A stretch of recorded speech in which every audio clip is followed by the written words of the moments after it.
one of the clubs that have established themselves as one of the legitimate contenders so far here in the Philippines Football League season, will square up against another club based in the same area as we bring you the Battle of Taguig here inside the Binyan Football Stadium down south in Laguna. Levi Verora on the call once more, and now we bring you to the panel, Mr. Claro Manzano. And Claro, interesting tussle to say the least between Maharlika and One Taguig, although magkalayo sila dun sa league table na pag-uusapan natin in just a short while.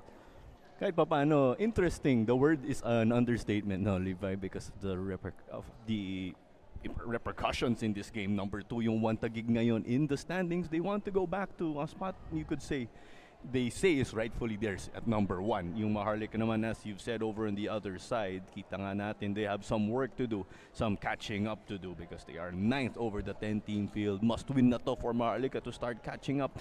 Pero tandaan nga natin, medyo new look itong squad, and we're gonna get into detail later on. But we see the table, of course, ang mga halaga dun to win the league title, make it to the top 4, and it is looking good for the likes of Montague and company. We do have a final series, so you don't have to be number 1 kaagad because we take the top 4 into that playoff run. But as you can see, Maharlika Taguig only 5 points so far. They do have a win and 2 draws. But under new management, they want a fresh start here. And let's take a look at the primary protagonists for both sides. Umpisa na natin with Maharlika Taguig and a look at their starting 11 here. We do have some new names here. Take us through some of the new individuals here for Maharlika. So some big things at the back first is that there's Enzo Lucindo and Mix de Mesa from Stalin Laguna. They are on loan, so these guys haven't seen much game time as of late, but new year, new opportunity right here. And then you've got the big guns, you could say, dun sa kanilang midfield, and they will be pulling the strings together. And then you've got a newcomer also in guy who will be playing up front.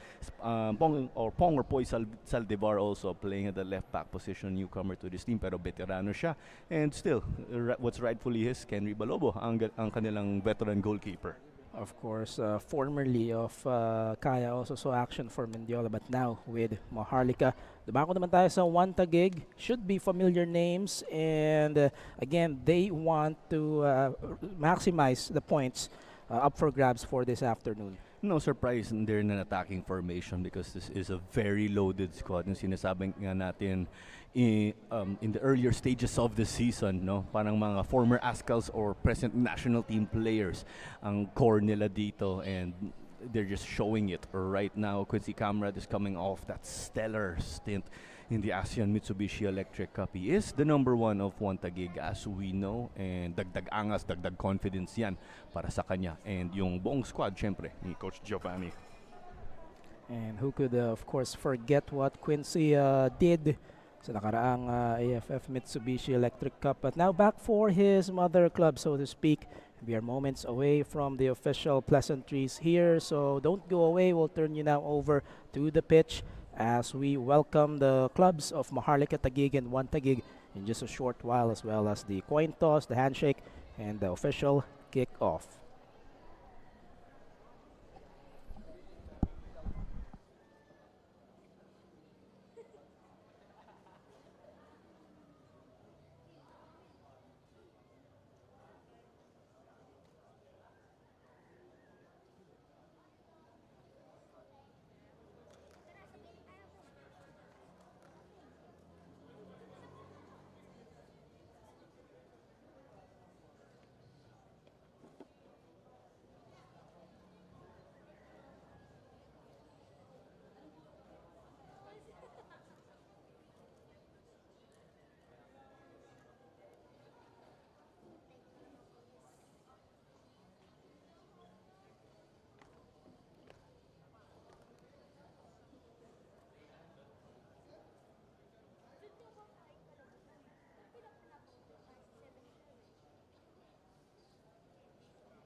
There you have it, Maharlika Taguig and one Taguig FC. A quick side note, but before that, the match officials for this affair: Raymar de los Santos, the lead referee; Paul Galicia and Aldous Mirafuentes the second. Your two assistants, the fourth official is Mr. Michael Barajas.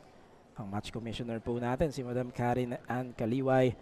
And the captains on your screen: Serge Caule on your left, Nano Amita on the right.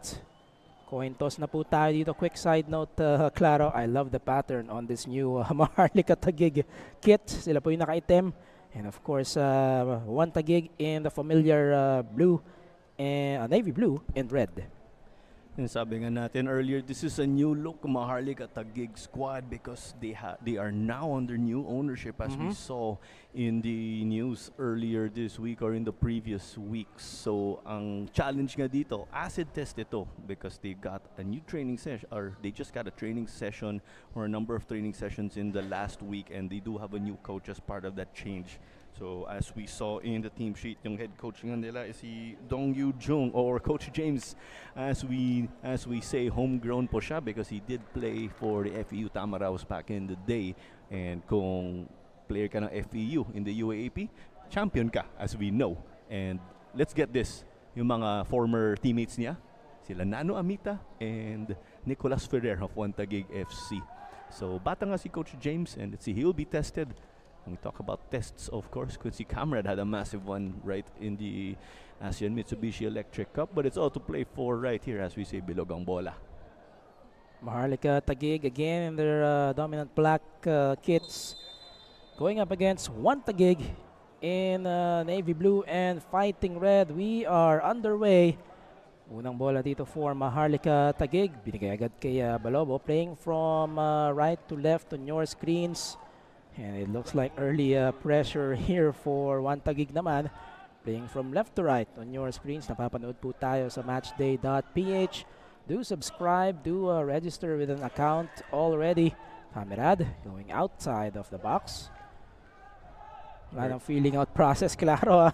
End-to-end action right away. Very confident there from Quincy to start also. Henry Balobos was also put in a shaky moment and handled that.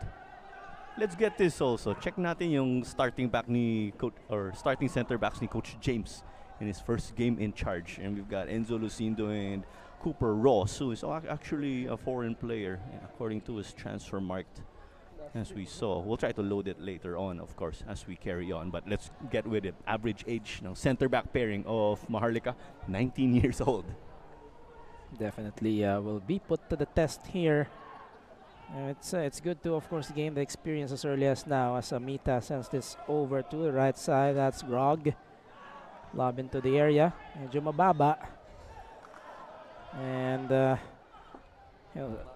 it's more than coincidence that every time we play here at Binyan, well, I think my early goal yung mga clubs, no, be it the domestic level or even in the past, no, the AFC Cup. Let's save that, of course. Let's look for answers kung bakit. There's just something with, well, part of the playing condition. Kagaya kanina as Loyola beat the youth national team. Tirik yung araw. So sometimes that can work to your advantage. Sometimes nasisilaw ka. But now it's already sunset as Junior Sam momentarily had that ball. So a different adjustment, different look for the clubs as well. You see here in this midfield, Jorel Aristorenas now is that midfielder because we did see a number of players departed yung Maharlika. Similar role dito kay Jorel Aristorenas kasi last PFL season, ng 2024 season, Aristorenas, siya yung tito kasama ni Charlie Beaton sa midfield kasi medyo bata nga yung squad nila nun. So, he's put back into that leadership role.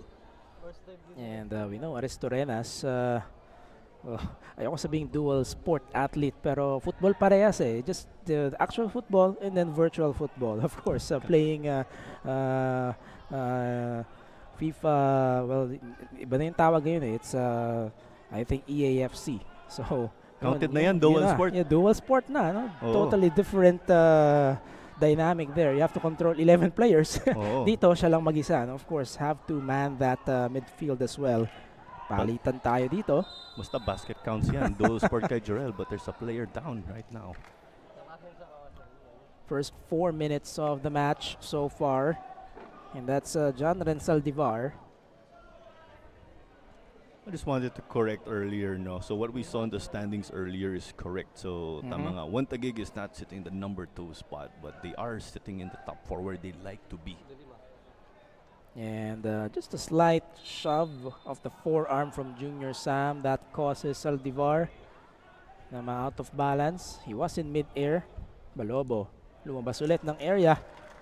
Interestingly, Camera and Balobo, of course, both had their time for Kaya. Ngayon, they're carving their own paths as keepers, of course, as part of their careers. And Quincy Camera, very experienced. There's this ball. Into the box. Looks like going to be the first corner for either side. Well, going back with that experience of Quincy, before I'll get with Kenry Balobo later on, ito si Quincy kasi babad na babad with Kaya FC sa AFC Champions League, which is now the AFC Champions League Elite. So he's gotten that international experience sa club level, kaya nakatulong din yan dito, not just in the PFL, but when he got his stint nung ASEAN Mitsubishi Electric Cup, right, where the Philippines finished as semi-finalists. Omeso, naatasan dito to deliver. That one got a touch. Pero pataas, and it's ball back for Maharlika. As he saw just trying to get into the mix with that corner kick, they would have wanted better. Tandaan nga natin, yung Sato and Friends connection nandito ngayon no, sa Taguig FC, and they are on the pitch together na si Daisuke Sato, Shoma Sato, na si So. Through ball, pero napalakas. Had the intent, but Dennis Chong, bibigay lang, just going to serve it for Junior Sam Sana. Well, Sam is familiar with this pitch. He saw action for Stallion for quite some time. And now is affiliated with Taguig. Has been a staple sa local football. Naglalaro din sa 7-a-side dati. Junior Sam got his games here in Binyan nung AFC Cup. Back to the other end we go, and a shot! That is Desmond Ngay, right on cue, or Ngay. And that is the new signing for Maharlika. One of the new players here. Just a quick control of the chest, walang pag-aalinlangan, and a powerful volley. Napataas lang. Connecting with Serge Kaole, the veteran knew what he was doing there to set up the newcomer. 7 minutes early on. First time, of course, the two clubs have met. Foot race for the ball. Balobo did his best to cut off the path. And it pays off. Mukhang goal kick lang dito. Already the intensity picking up here. Now Tohira Ishii showing no rust nung holiday. No, so he got to beat the likes of Demesa and Lucindo. When nandun si Kenry Balobo, of course, to get that stop. Ang tutulong talaga dito for Maharlika. Yung mga fullbacks nila, errant pass, Junior Sam will make them pay. One Taguig strikes first. You see, of course, here you commit a mistake, one Taguig will make you pay the price. And kita natin yung family and friends of Junior Sam in the grandstand, loving it.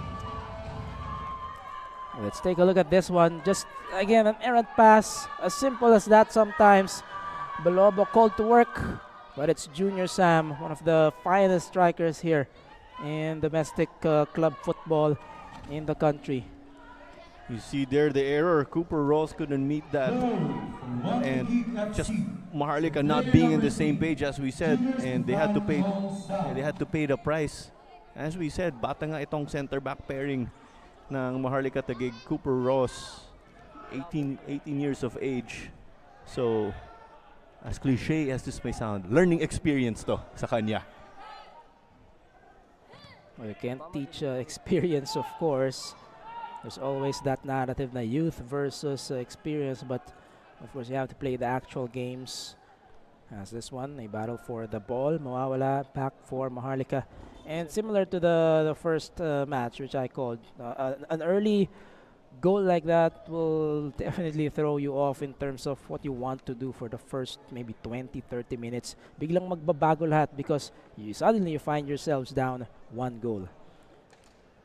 And just going back also, or in connection to that with Coach Dong Yujung, or Coach James nga ang tawag sa kanya, diba?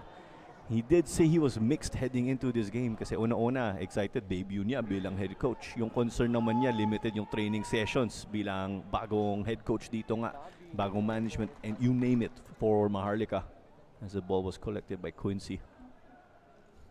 Sato had to use his head para masalo ni Quincy. Good approach there from the veteran. Ball forward. And Balobo again, a costly error. Could be 2-0. It is. Just like that, Dennis Chong doubles the lead in just a minute. That's gotta hurt for Maharlika, but one Taguig keeping their foot on the gas pedal. Early goals nga, Levi. Sinasabi mo nga earlier. But Dennis Chung, of course, he's showing us his quality. He was out for a long time due to recurring injuries. So as I've said in the early stages, or in the earlier stages of this PFL, you gotta be happy for Dennis Chung. The comeback is real for him. And it was actually Hiraishi who just sent that ball forward. It took a hard bounce. And the rest, of course, Dennis Chong just beating everyone else to the foot race. Balobo, in a way, of course, had to commit. Would you have done that differently? Kumbaga, gusto mo ba abangan na lang yung bola and hope for the best save you can make? Yeah, I think that's another way to explain it. The entire backline in midfield of Maharlika in that situation could have been on the same page, right? Things would have been a lot different. They would have at least made it more difficult. Just the burst of speed there from Dennis Chung. Talagang iniwan niya yung dalawang natirang defender doon for Maharlika to convert on that. Well, couldn't have asked for a better start here if you're one Taguig. A pristine start here to go up 2-0. No, yan din. One player was trying to get to the ball. There was Patrick Grag. Limited action as of late kasi loaded na loaded. Or this team is stacked for one Taguig and Coach Giovanni. So it's good to see Graggy getting an opportunity also. And as you know, when you get a chance, you're going to grab that by the horns. Ball goes out here. Not much from Maharlika so far, except, of course, for that shot from Desmond and Guy.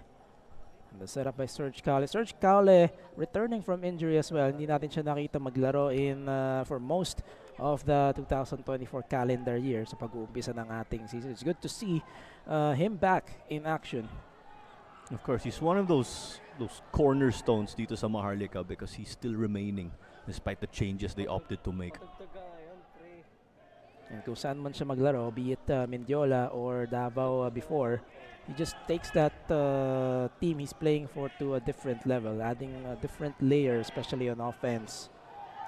We'll add UCFC to the mix, of course, also after playing for Davao. But it's big losses, right, we could say, for Maharlika kasi mukhang wala na sila Bancole at Sunday dito sa kanilang roster. Pero ang daming additional, no? The players on loan, may mga new signings din. Into the box once more. But Saidi right there. Yan ang natira. Si Ahmad Saidi. Si Darlton Digha also still part of the roster. Si yung kanilang substitute keeper, Javi Coscolwela. Javi Coscolwela coming back from injury actually, which was sustained in the 2024 season, which is earlier last year. Hindi yung latter stages ng calendar year. Injury sustained actually when he was playing for Loyola. At ngayon lang siya halos gumaling. Pero multi-talented din siya. We saw he was coaching De La Salle Zobel in the UAAP high school tournament. Siya yung goalkeeper coach nila. And he does play outfield sometimes. Multi-talented. Ito si Javi Coscolwela. But he's opted to focus on being a goalkeeper, it seems. Another opportunity here for one Taguig. But Hiraishi bothered by the defense that time around. So a stop here for Maharlika. 13 minutes into the contest. Medyo direct ang approach ng Maharlika dito. Hindi nila pinapadaan masyado sa midfield. Part of the learning curve here under new management and Coach James. Napa-kickstart, no? Given the circumstances. Only about a week of preparation, but you have to make do, of course, with what you have. But just to add, sabi nga natin yung mga bago dito sa Maharlika sa starting 11, sila Cooper Rose, Engay. When it comes to newcomers who are on a permanent move, players also listed, and they are on the bench, there's Ano and Soliman. Oh, just to add, syempre nasa starting 11 si Saldivar. It's attack mode here for one Taguig. Not satisfied with this early 2-0 separation. Patrick Rogg trying to do some damage from the right flank, but better defending as well from one of the fullbacks here for Maharlika. And now they transition. Veteran moves there. Mula kay Sooma. Ito nga si Naoto, like a broken record. He has J3 or experience in the third tier of the J-League. Ganong kataas si Naoto Hiraishi. Just how high is that level? That's where Daiso Horikoshi is now. Well, Daiso, of course, after 2 stints with Kaya, balik muna siya sa kanyang home country. A lot of changes ang nangyari. Dahil nga sa transfer window, some players out on loan. Some players naman, of course, teams opting to let go and then bringing newer faces. Isa-isay natin yan as the season continues. Kababalik pa lang ng Philippines Football League, of course. We did have one match last Sunday, Kaya beating the youth national team. And tuloy-tuloy na tayo rito. And as we continue the action here, someone's fouled. As we all know, claro, the Rizal Memorial Football Stadium, a long overdue renovation. Finally, no, the powers that be are working on that. Kaya kung wala man tayo dito sa Binyan, nasa UP tayo. That's right, of course. And let's see where else will the road take the PFL for when it comes to other venues. But the Binyan Football Stadium, the last time, May 14, 2023. Of course, with this being their home, and they did defeat Menjola FC 2-0 in that game. But when it comes to games also here, if there's that connection to the Philippines Football League, last December 13, pero 2023, Stalin Laguna hosted Central Coast Mariners to conclude their AFC Cup campaign, which took place, or they played their home games right here, of course, which was massive for the club, massive for Laguna and Binyan. And this venue also being utilized for the Southeast Asian Games. And balita natin for the Shopee Cup, no? Where Kaya, of course, is participating in the inaugural version. May extra talk din tayo when it comes to venues, right? The Philippine men's national football team, it is possible they'll be hosting that game versus Maldives as opposed to traveling all the way there, as we heard Sir Freddy Gonzalez say. And the update here is that the game may be played elsewhere. As they take it into the box once more, but Balobo takes care of that. Dennis Chong nag-slide pa to try and meet the ball. And sabi nga natin to si Kenry Balobo, right? With him being a former Kaya goalkeeper, just like Quincy Camrad, yung goalkeeper sa kabila. Kenry Balobo was that reliable man to come off for the bench for them madalas. At no surprise, starter na siya rito. He's had stints also with so many clubs in the PFL.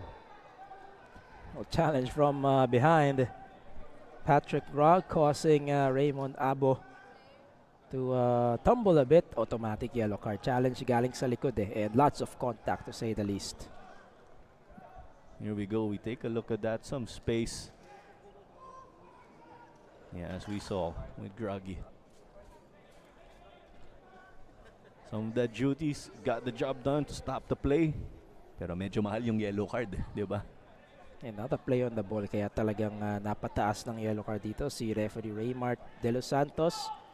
Sabihin natin para bang virtual short corner itong set piece na ito. Corner kick na madaya. You shave off some of the distance there. Similar angle. Tingnan natin kung paano ang approach dito ng Maharlika. 18 minutes now into the first half. 2-0 already. Back-to-back goals. Junior Sam and Dennis Chung. 7th and 8th minute. That sets, those goals set the tone for what is a 2-goal separation so far for one Taguig. Here's the go signal. Good spin on that, but it's Quincy Camerad to take care of that lob. The routine right there. He was confident in getting out as there's a corner or a counter rather. So Bias medyo na-delay lang yung kanyang pagtakbo rito. Ball out. Stays with one Taguig. He scrambled for the ball. Yan nga, confirmation once more on the yellow on Patrick Grog. Possession remains with one Taguig here on the throw-in. Just a short variety. On the turn, Hiraishi. Naiwan ang bola but because there was someone pulling his shirt, yun yung sinasabi niya. And with that goal earlier of Junior Sam, tabla na sila ni Tsukasa Shimomura. Joint leading scorers right now for one Taguig. Tsukasa Shimomura is off the bench, and if he is inserted into this game, he could just change up that offense. But as I'm saying that, though, we're only in the early stages of the game. 19 minutes done and dusted. So one Taguig getting their own set piece here from the left flank. Other side, same angle, left wing. Exactly, and of course, in terms of height, you have some of the defenders here, of course. Can definitely meet that ball. Even Junior Sam, such an athletic guy. Here's the delivery. Lumampas lang kay Balobo. They recycle it. Clearance initially, but now back to Chong. Chong, libre sa kanan. Itong si Sato, that's of course Shoma Sato. And finally, Balobo collects. And confidence there from Chong, hitting it out wide to the space kasi traffic ka dun sa gitna. But it's counter-attack time now for Maharlika. This is Abo, bothered by Nano Amita. Of course, where's that captain's armband for one Taguig. Konting delay sa atake. Good job on the part of Nano Amita. Now they try to mix it up, send it over to the right side this time. 21 minutes have gone by. And an abrupt end to that sequence for Maharlika. They've been getting the ball, pero not enough creation as far as your shot attempts. The ball's pretty much stuck in that midfield, so you want them, of course, to get it up slowly but surely with those plays. And as they say, even if on paper you dominate possession percentage-wise, kung palagi namang nasa likod, it really doesn't make that much of a difference. But this might for one Taguig. So, lost control momentarily recovered. And Maharlika, they dodge yet another bullet here. Pero hindi pa tapos ito. That's the teamwork you wanted earlier, right on top of the goalkeeper box and getting the ball out. Now, it's about coordinating with the midfield so they could get together as a unit. Kasi kita nga natin, outside yung bola at naging possession ni one Taguig. Just going back also with Dennis Chung, that is his first goal of this season. He bagged an assist actually right before the Christmas break. Camerad And of course, rock solid back four as well for one Taguig, with the likes of course, Amarilla also there. In the meantime, Amita approaching the halfway mark of the first half. It's actually a 3-4-3 as we saw earlier, but it becomes a back four habang dumidepensa sila. As they unleash now to as expected. And sent to Clearance. safety. That is Enzo Luzindo. Kala ko pa home run na yung bola na yan. Buti nga may puno dun sa kabila. Sam, nasa kaliwang banda this time sa AD Bothers. So paunti-unti, Maharlika, they do get the ball. Several instances now. Yun lang build up. Kailangan pa nilang pag-igihan rito. Pressure here. Escaped again, but with this tough situation, limited preparation, right? So you'll use this game also to develop as a team. So parang tinutulak na kayo dito sa pressure cooker, di ba? But you have to make do again. Just the split-second decision making here. Kita natin doon kanina, Dennis Chong again getting a piece of that, but Palobo collects. Well, not really on target sa kanyang sipa. You see now Balobos controlling the game. He's just trying to kill the momentum of one Taguig and then come up with something hopefully for Maharlika. Oy, hindi raw shoulder to shoulder. And Junior Sam of course trying to contest the call. Pero titawag na Marvin Angeles. Sinasabi nga natin, bulldozer si Junior Sam with the sports car engine. Hindi shoulder to shoulder eh. Yeah, Braso to forearm. bewang. Oh, the forearm just making contact with the midsection of Marvin Angeles. Of course, the two Angeleses, the other being Marvin naman. Still with Kaya. 24 minutes now. So now we see Maharlika getting that ball to their attacking third, trying to make things happen. Although they're down 2 goals early on, they have to get that out of the way. It's already done. Errors were made, and now it's there's still about 65 minutes and change to make good things happen here. But as I say that, they turn that ball over once more. With that, of course, Taguig will try to carry on the way they've controlled this game. Pero ito nga yung Maharlika, they get to advance now, so they want to keep the ball there in the attacking third. That's how they can come up with scoring opportunities. Good effort there on the part of Ross to win the ball back. Balobo sends it back to Ross. I'm not so sure if he got the best hit right there, but hit it out to the side nonetheless. It did not lead to a gift or regalo dito nga sa Taguig. I was about to say that looked like a missed touch. Buti na lang napunta dito kay Ross. Still got the job done di ba? Sinasabi natin. So long as it doesn't spin kumbaga in a peculiar manner.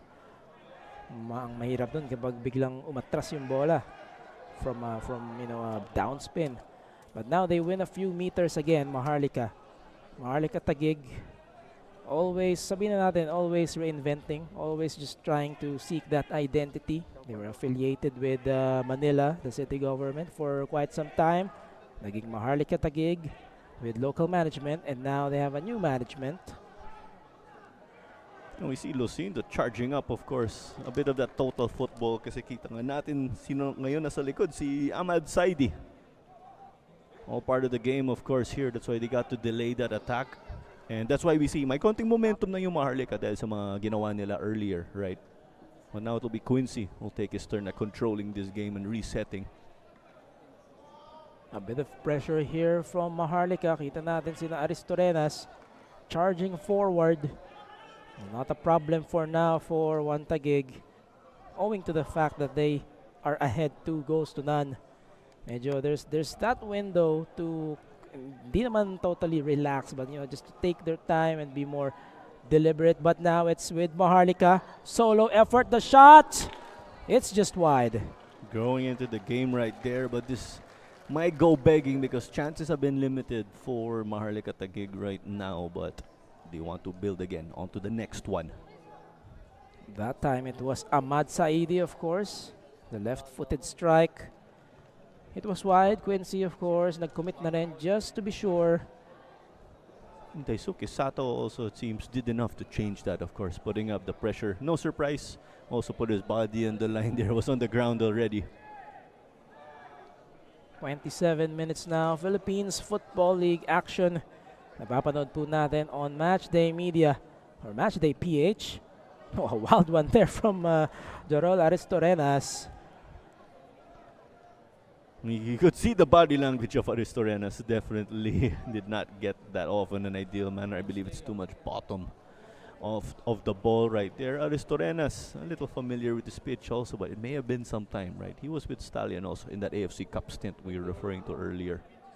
Pero tandaan nga natin, Levi, no? Triple-double ang mga laro natin or slate dito ngayon sa Binyan Football Stadium. We also have Davao Aguilas and Minjola squaring off mamaya sa huling laro. That will be the nightcap, and kung tumuto kayo very early in this slate, of course, Loyola FC picking up win number 3 against the youth national team, 2-0.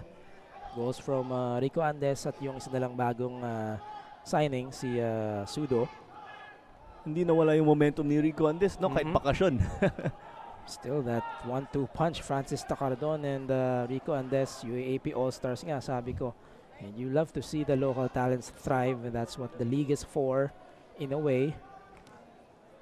And they were without Anderson Pinto, short-handed yung Loyola doon, but they grabbed that win, right, over the feisty youth national team who were preparing for the Southeast Asian Games. At yung U22,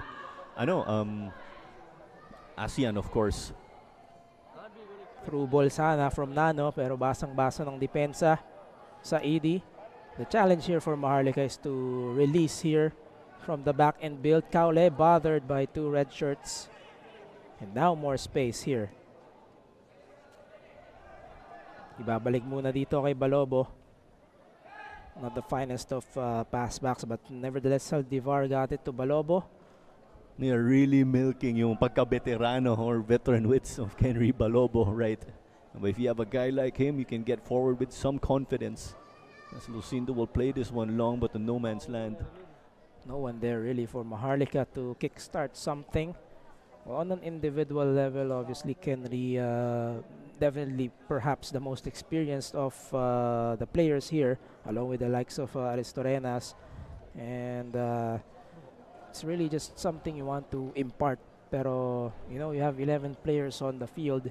It's more difficult than it seems. And when we were talking about or looking at this with FC Vikings taking over Maharlika FC, we did see, kita nga natin sa news, no, that there will be some players on loan, particularly from Taiwan, and there are some of them on the bench actually. There's Kai Xiang Lin and Ting Hao Chen. There's also Sebastian Tsai Nielsen, and sabi nga ni Coach James, they may see some time at the end to potentially be impact players. Yung dahilan doon nga kasi medyo kulang daw yung training sessions sila. And when we say kulang, sinasabi natin kulang. They were not there for the full week. And we know that 1 week is not enough, right? As we have a stoppage here. Well, yung affiliations, nothing new. When you talk about Dynamic Herb Cebu, they're affiliated with ano naman, of course, the Turkish club. Hatay Spor. Yung mga kaibigan nga natin, no, galing dun. Sila Arda Chunker, Mert Altenoz. It's a way to develop the younger players or less experienced players, as Balobo is again needed to go out of the area. Oh, same case here for Maharlika. Tsaka kita natin dun sa kanilang kits, no? Yung print ng Vikings nandun na sa kanilang chest. That's right. That really solidifies that partnership or collaboration, if you want to say. We are past the half hour mark of this match. And lots of activities midfield, claro, just owing to the formations. You have a 4-4-2. You also have what seems to be a 3-4-3 at times for one Taguig. And definitely how one Taguig likes to play, right? Because they're the ones controlling the game, seizing the initiative. Kaya kita natin, si Maharlika, they're the teams caught playing catch-up. And the foul there. Serge Caule. If that wasn't a foul, he would have been on goal, on course for a knockout punch. Pero foul yan, syempre. Hinawakan niya yung likod ni Daisuke Sato. Well, Serge Caule, again, good to see him back. May ininda siya sa, I believe it was his hamstring. Hindi madaling makabalik from that. Again, he missed the first 7 matches for Maharlika. You know, sabi nga niya, confidently sa one Taguig for sure makakalaro na siya, as this could be a chance here. Controlled, and Guy overcooks it from inside the box. It's the second chance for Engay personally getting close. Pero kita ka natin, medyo gigil, but it was 2-1, right? And then after that, there was still the keeper to beat.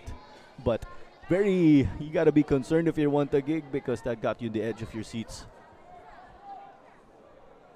Para bang si Moses, no? Splitting the Red Sea. And yung finish na lang sana, no? Ni Engay, he was right there. He beat 2 defenders, got that ball first. Had the proper control as well. Parting the red jerseys dito. Quite fitting na yun yung reference natin. I just wanted to add also, right, what we were talking about, yung mga partnerships with loans here and there, clubs collaborating. Yung sa Davao, right, we'll be catching them later on. They have a partnership with Nusantara United FC of Indonesia, and they do have a new signing, but first there's this chance. Sam on the cutback. A deflection from the defender. It's going to be a corner. Well, it's good to, of course, see that clubs are starting to gain these partnerships, because it doesn't take a lot of in-depth knowledge. Sometimes just common sense to know how much it takes to run a football club from a financial standpoint also, and to manage all these players and make it sustainable.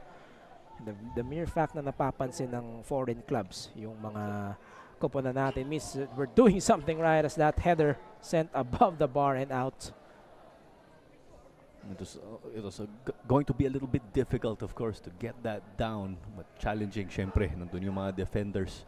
But just going back with Maharlika, of course, napaka-humble yung beginnings nila, right? Starting out, giving opportunities to players, of course, some new, some veteran, some old, we will say, just to be honest. But here's Sam.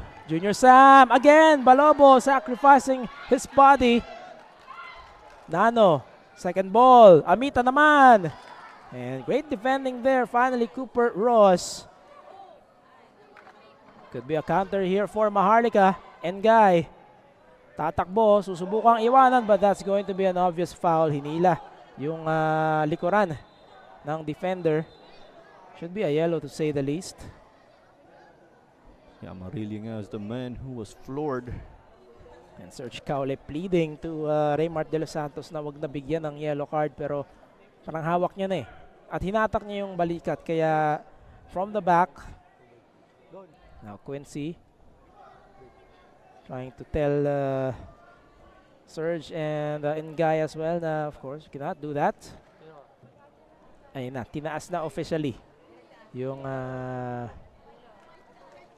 yellow card. Oh, first match, first booking for Desmond Engay. Also got some first shots up. Will it lead to his first goal? He did have 2 attempts already. So a good start here, aside from that yellow. That was a foul to give. Medyo, syempre, may konting giggle on the part of Engay. About 10 more minutes plus change here before the conclusion of the first half. One Taguig already ahead. And get this, Levi, right? We always say that football is a small world. It's a small community. Kahit overseas tayo. We've got Mr. Ferdy Maniti, the dad of Jacob and Chantel, right? National team players. He's actually catching the game because he's family friends with the family of Cooper Ross. They're watching the house actually. They're watching the game in Cooper Ross's house right now. Mr. Ferdy Maniti is good friends with his father, Glenn. Magandang gabi na sa ating mga manonood. Still catching the live action via matchday.ph. Mag-register na kayo, mag-sign up, mag-subscribe. And although you don't see it doon sa ating perspective, but a lot of fans have come out here inside Binyana Football Stadium. Such a great sight to see. But of course, it's a Sunday. Kahit nga yung mga nasa gilid-gilid, as you can see, no, a lot of uh, people just curious to know what's going on dito sa Binyan Football Stadium at this, of course, on a Sunday. That's why you see the crowd coming out also here. Cross here delivered. Gragi put that in a dangerous area, right? But the defense had the numbers of his teammates. Medyo nag-drop na rin ng konti rito ang Maharlika sa ED. Aristorenas. They continue this sequence. Oh, but an errant pass. Papunta sana kay Serge Caule. You can see them growing into the game actually here, and it's Taguig having to respond now. Oli Bias was able to help bring it up earlier. He's been quite silent in this game. Now Dennis Chong, one-on-one. Here's the cross. Buhay pa ito. And Lucindo, part of that scramble as well. Doing just enough. And eventually they force the offside flag to go up. But it's a stop there nonetheless that you'll take. They have to work for it. Difficult, right, when you're facing Taguig. You cannot just get a substandard stop. It has to be clear and cut, of course, because Taguig is a quality side. And if you have just joined us, again, the two goals, the two conversions from Taguig coming off errors from Maharlika sa mga nakatutok from kick-off. Ayun na nga, no? One errant pass leading to a goal from Junior Sam, and then right in the next minute, a ball forward to Dennis Chong. Nag-commit si Balobo outside of the box, kaya naging 2-0 kaagad. Kung wala yung mga error na yun, obviously tabla pa tayo. And the way Maharlika's played in the, sabihin na natin, the last 10-12 minutes, it's a lot better than how they started this match. You see this, of course, here. The numbers were up, and Maharlika got to get their act together and stay quite compact. And Balobo again. No, pero tandaan nga natin, Levi, just wanted to add, right? Yung center back pairing ng Maharlika dito with an average age of 19. Lucindo at 20 years of age. Ross at only 18. Kumbaga, wala na talagang pre-warm up that's a high boot. Going to be a foul, definitely. Gragi is okay, right? Siyempre, yung concern natin doon, yung mga mata niya. Raymond Abo did apologize. Ang bilis din nangyari nun, but of course, tsaka buti hindi solid hit talaga, no? Although there was brush contact, ball forward, Junior Sam. Oh, good approach on the part of Ross.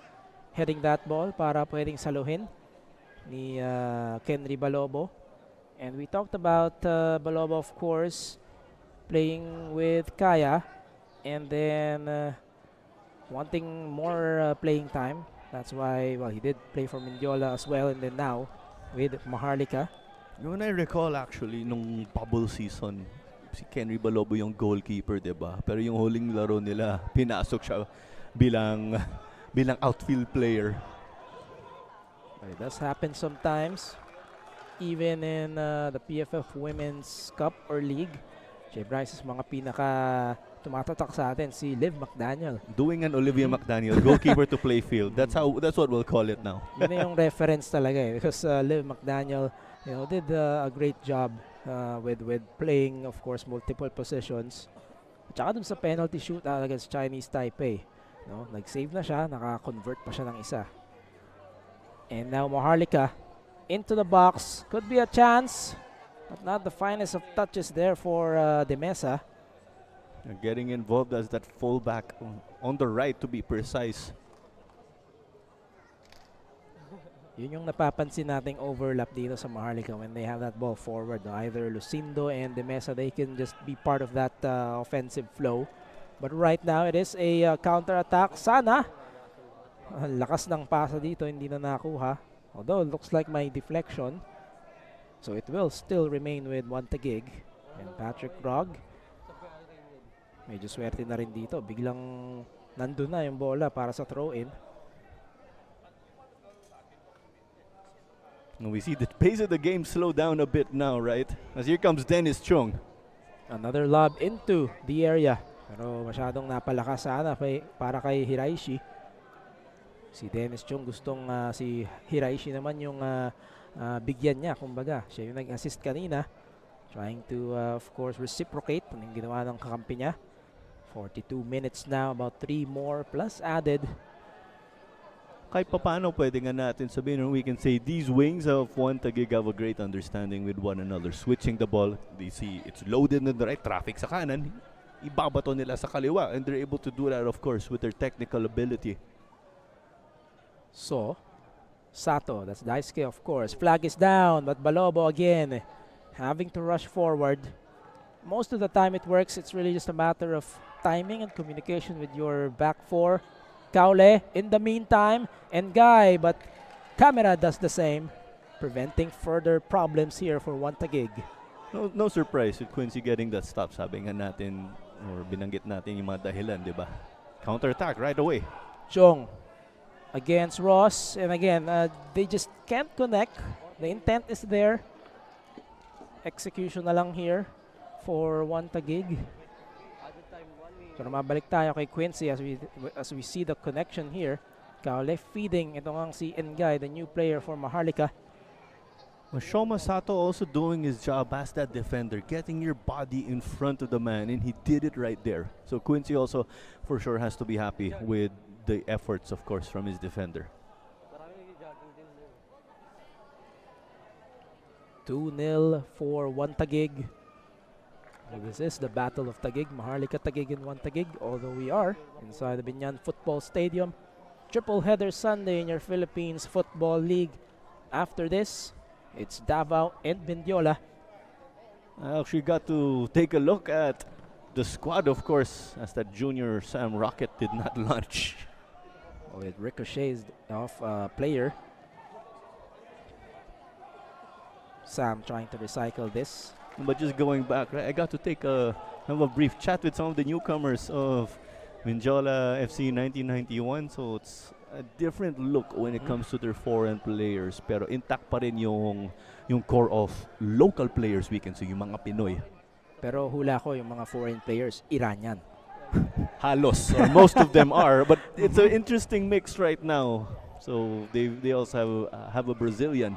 Yes, to add. But we'll get to those details later. Siyempre, i-hype natin mamaya. Wag mo na ngayon. Walang spoilers. Focusing on this game kasi ganda ng ating laban ngayon, Levi.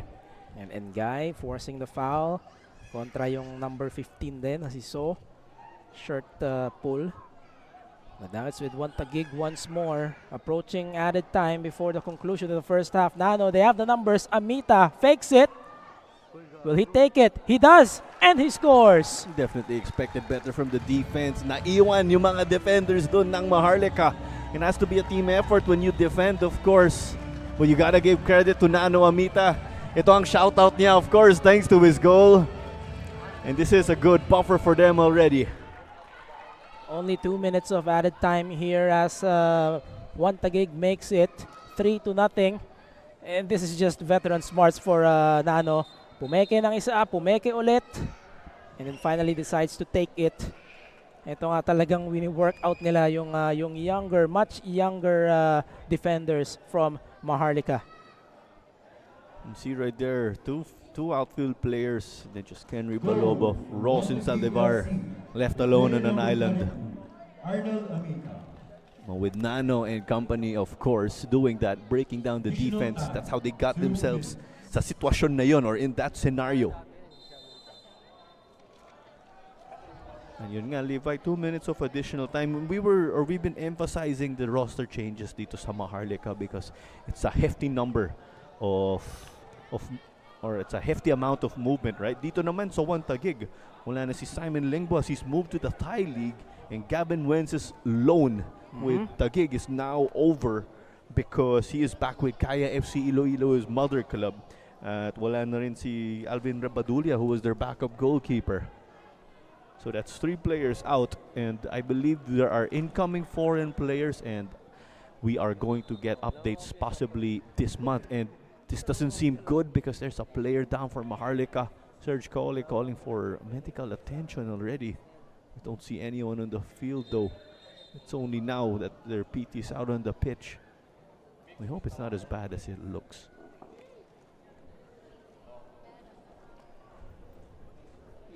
We're just waiting for a better look at this. Looks like it's Demesa. It's Migs de Mesa, right?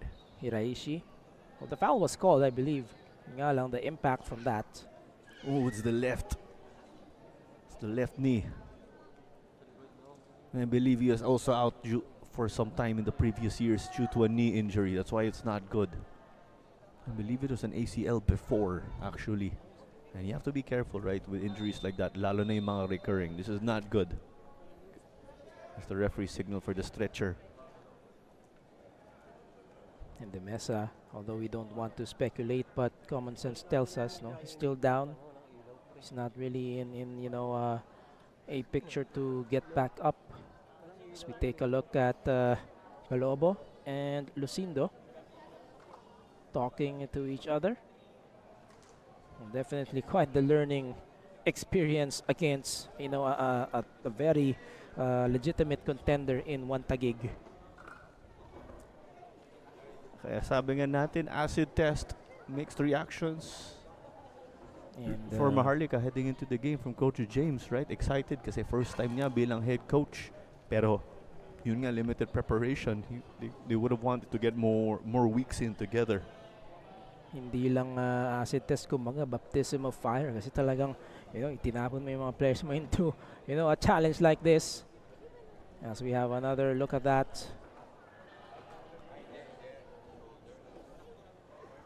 It doesn't seem good, right? But let's hope that everything will be okay after for Mix de Mesa. Tandaan nga natin, it's the first time in quite some time he's getting a PFL game under his belt. And he suffer an injury like that, because at this rate we are expecting to see him get subbed off in this game. Extended stoppage here. Halos patapos na rin naman yung first half. We do expect the referee to blow that halftime whistle when we resume the action here. You saw Dennis Chung moments earlier. Goal number 2 of what is now a 3-0 lead. Junior Sam in the 7th, Dennis Chung in the 8th, and then the most recent conversion, of course, Nano Amita. Veteran smarts lang talaga yung ginawa ni Nano. If you were the defender, ito yung mga tipo ng kakagat ka ba sa mga peking ganon. And that's exactly what Nano did, knowing that it's a much younger back four ang kalaban niya, ang katapat niya. And that's Nano Amita's first goal in open play this season. So that's 2 goals total for him in this campaign so far. We talk about the season. Now, when he did score versus Davao, that was a penalty that was won by Junior Sam. Well, here they come now. Through ball. Good effort that time around from Abo. Nano, however, recovers this one. May pagkakataon pa rito for Taguig. They send it to the right side. Chong, it's an open look. Sam. Malakas yung talbog sa midsection ni Sam. We almost directed it on target though, pero halftime whistle dito. And that is the confirmation. 3-0, a comfortable cushion here for Taguig as we enter the halftime break. 3 different goal scorers for them. Again, on your screens, Sam, Chong, and Nano Amita. And we can expect Taguig to keep on pouring the attack, but perhaps for Maharlika, just a better second half.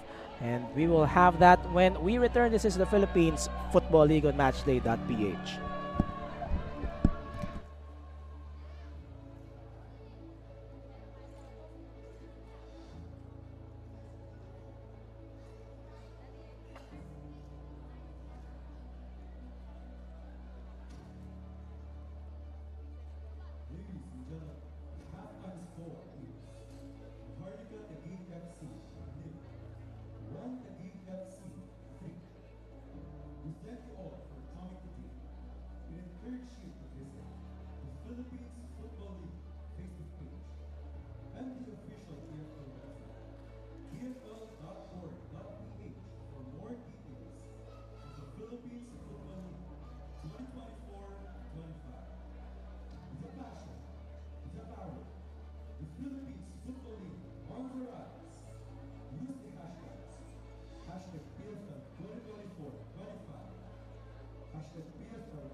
Back inside the Binyan Football Stadium as we are moments away from the start of the second half. One Taguig FC up 3-0 against Maharlika Taguig in your Philippines Football League 2024-2025 season. Levi Verora on the call alongside Claro Manzano. The second of three offerings. Again, we still have a match after this, but of course, the second half about to get underway. And it took just 7 minutes, Claro, for the first conversion of this match, followed by another. And of course, a comfortable lead already for one Taguig in the first 45 minutes. So you see that first goal, kita nga natin, parang regalo, right? They pounced on that unfamiliarity. Another one right here also, a little bit similar.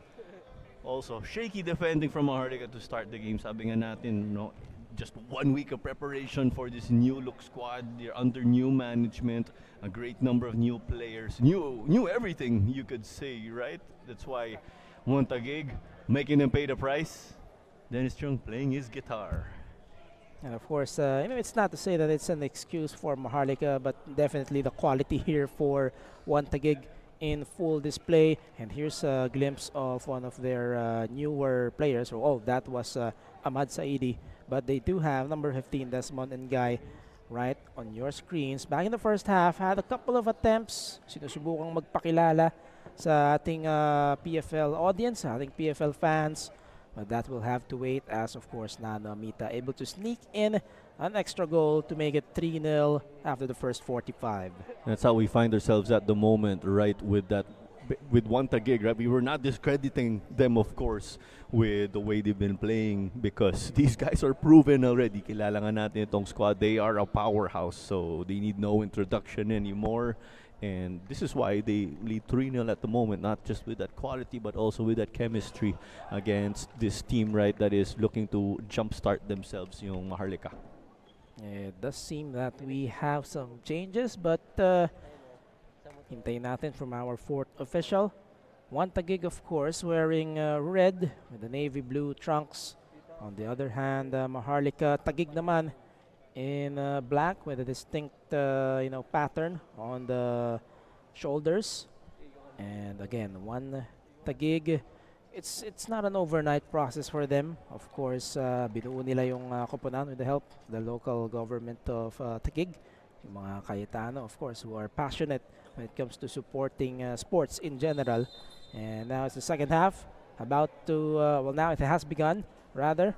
3-0 here for one Taguig. Siyempre, nabutan pa natin in the previous runs. We had, Bisag Bahadora and Stefan Schrock. Now they, of course, pass the keys to some of the younger players para magtuloy-tuloy yung kanilang magandang performance rito. And right now, number 4 in the league table, challenging the likes of Kaya, Dynamic Herb Cebu, Stallion, so on and so forth. And some changes also heading out of the halftime huddle as we are hearing it now from the venue announcer.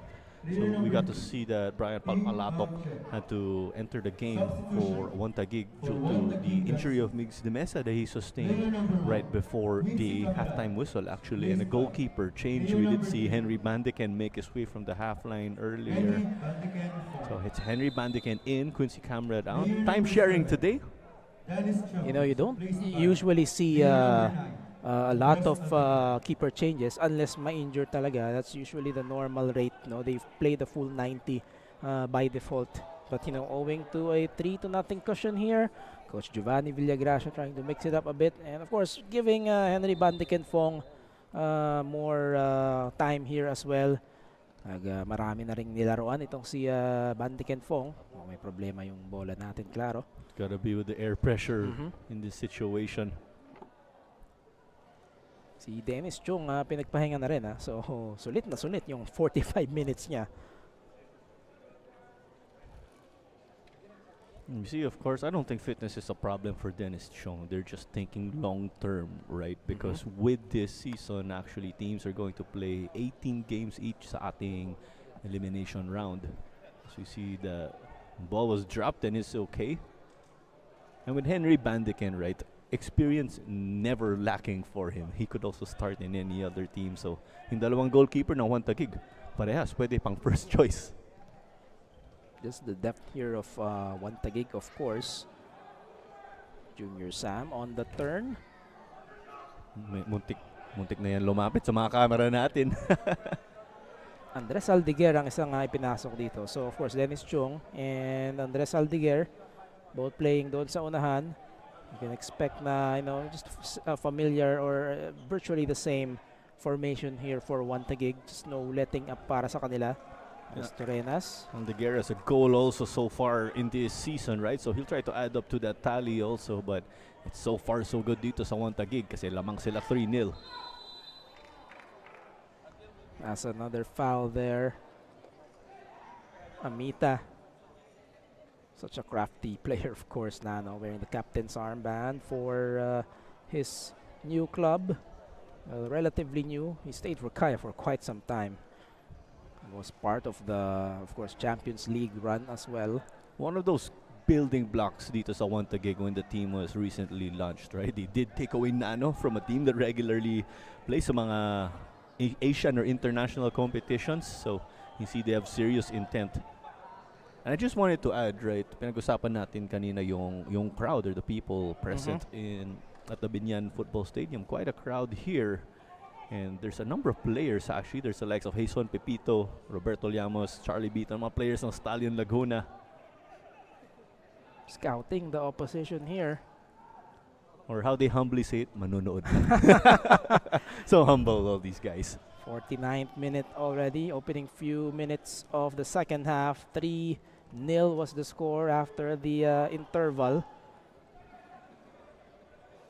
No surprise, Daisuke Sato's moving up to support. Palatok on the same page though, there as Henry Balobo. Yes, you get those dangerous situations. You don't want to get into those too often, pero pag nandyan ka, ready ka na. You're ready just in case. Junior Sam tried to curve that ball, of course, papunta kay Andres Aldiguer, trying to feed the substitute kaagad. And that's what you like about one Taguig. They're already up 3-0. Pero as you can see, with the body language and with the intensity level they're playing, hindi pa yung foot off the gas pedal, so to speak. They'll play the full 90 here, that's for sure. Poisal Devara is actually out of the PFL circuit for some time, but it's great that he's back, of course. And there was this, you can see it's a push or a collision right here. I think that was Shoma Sato exiting the turf.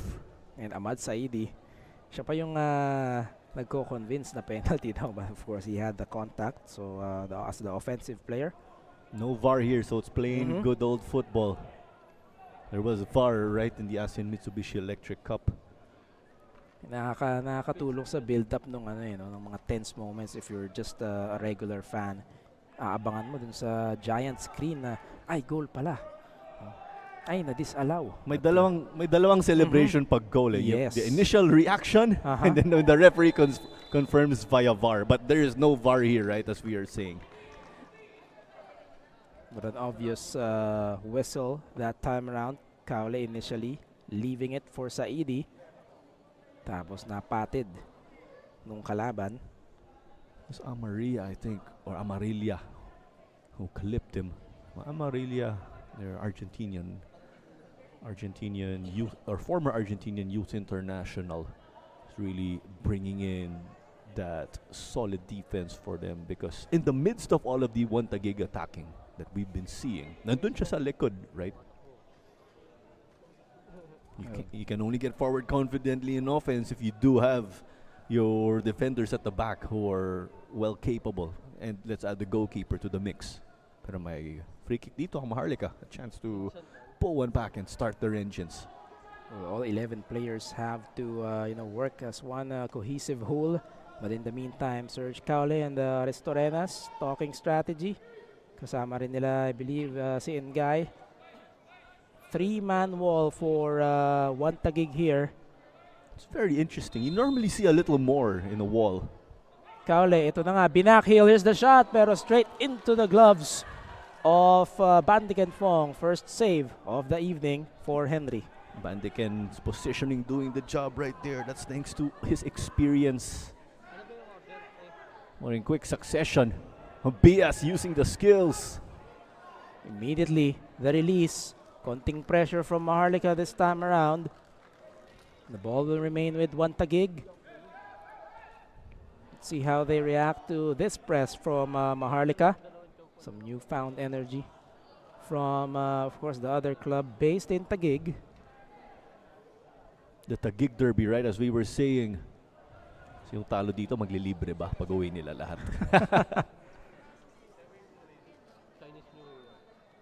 At the end of the day, kaibigan sila lahat. Kaibigan tayo lahat dito. Well, this is such a tight-knit community. From the back, solid build-up here for one Taguig, although Ross doing just enough to bother. The path of that ball intended for Junior Samsana, one of the 3 goal scorers here so far for one Taguig. 54 minutes into the contest. Second half here between these two Taguig-based sides.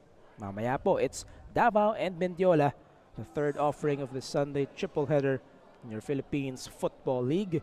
Napapanood po on matchday.ph. Mag-register na kayo and subscribe. And earlier with that stop, right, Ross was positioned to get it over to Balobo, so they're getting that understanding. A situation here again where they are tested. Yung Ross family nga, not Maniti family, family friends. When we refer to the Manitis, this is the family of Jacob and Chantel, yung mga national team players na kilala natin. And Cooper Ross actually with that experience with the Blacktown Spartans and SD Raiders in the NPL League 1 in Sydney, Australia. And his parents again are catching the action. There's Mr. and Mrs. Ross catching it all the way from the land down under. Medyo ahead ang time nila dyan. So, late in the evening already for them. Happy Sunday po sa kanilang lahat dyan. Ganda sana nung diagonal papunta kay Bias, pero ang lakas din ng pasa. The ball just rolled out. And we can see that Balobos obviously taking that leadership mantle. Siya ang talagang nagko-communicate at nag-i-initiate dito sa mga defender ng Maharlika to do better as far as siguro yung pwestuhan lang and just the micro decision making they have to do when there's a specific situation. Some of the remaining players from this Maharlika squad, right, over the course of the transfer window. So these guys are essential. Junior Sam, meanwhile, leaves it for Grog. It's a foot race. Taguig, that's one Taguig, of course. Oh, Junior Sam, just, not the finest of finishes. Patrick Grog unleashed on the wing, sabi nga niya dati, right? His mother was a former palarong pambansa track and field athlete, kaya dun daw galing yung bilis. Yung jeans na mana nito ni Patrick Grog. They recycle here, one Taguig, making the most out of the time they have that ball. So, and obviously, shoved from behind by Saidi. Nag-sorry ka agad, bati na sila. Minsan may mga tao or there are players magsasorry after ng game. Friendship on hold or friendship over for 90 minutes. Minsan yung naririnig natin or nakikita natin. Another brilliant diagonal here, this time to the right flank. Pero ibabalik muna nila. And now here's the lob into the box, but collected by Balobo. Minsan ide-deny pa nila na foul. Although syempre itinawag na ng referee. Or as they say, ref, I did not do anything, or ref, wala akong ginawa. Pero syempre sa replay natin sa matchday.ph, kitang-kita, no? Our excellent team here, of course. Our cameramen and everyone else. No, but at the end of the day, also now that we're talking about this, we also have to respect our referees, right? Yes, there are times where they did not get the ideal call or decision. They are human too. They are not perfect. But this is the right call right there. As Engay made contact. Somebody down here for one Taguig. Requesting, I think that's Daisuke Sato. And reenacting kung anong ginawa ni Engay sa kanya. But fair to say, Sato had the energy to explain his side of what went on. So that's a good sign na okay si Daisuke Sato dito and it's okay to continue. Well, he'll just step off for a bit because the physiotherapist of Taguig had to make his way onto the field. So that is the SOP. So they'll be down to 10 players for the moment. With Daisuke Sato being okay, thumbs up na daw, kaya nandun siya sa half line. And he'll wait for the hand signal of the referee to get back on. Down to 10 men momentarily. Itong Taguig. Daisuke Sato, of course, part of that, sabihin na natin Cinderella run of Davao back in the Copa couple of years back. Bringing them along with the likes of Serge Caule. Sila magkakakampi dyan. I believe Caule was at United City at that time already. No, but with that was a fun Davao squad to watch. They're using their defense. For most of the league, actually, they had the best defense and only became number 2 after conceding some goals to Kaya late in the tournament, the eventual champions and the team with the best defense at the end.